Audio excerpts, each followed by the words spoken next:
A year after my trip to Iceland, I returned to Milan to prepare for my next trip. However, this time, I promised myself I was only going to buy a one-way ticket.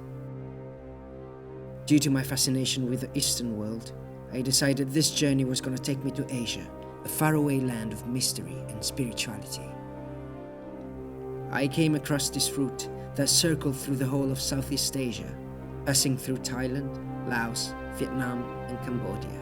I grabbed my faithful blade Sting, something to read along the way, and I set out on a 6-month journey that would change my life.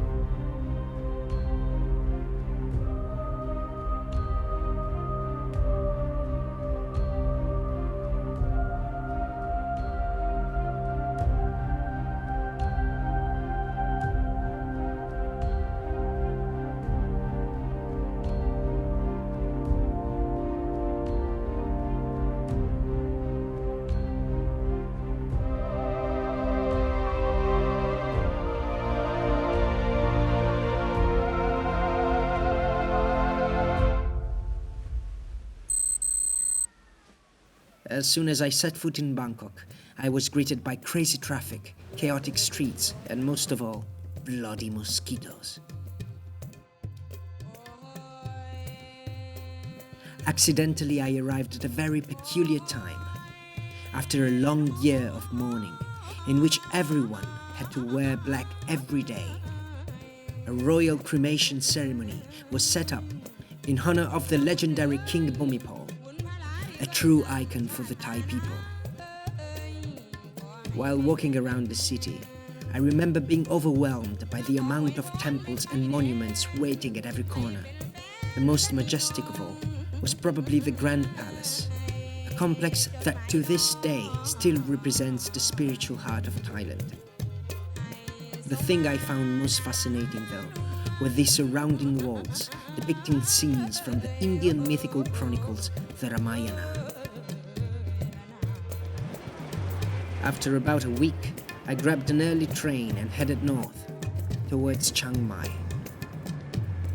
But first, making a quick stop at Ayutthaya, capital of an ancient Siamese kingdom.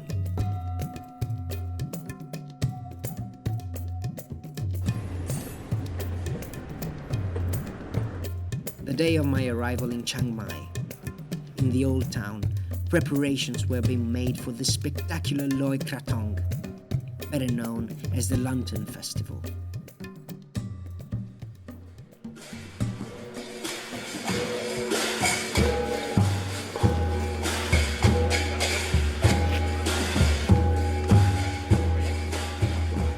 For 2 nights, thousands of lanterns would be thrown up in the sky, symbolizing the letting go of past troubles and new hopes for better days.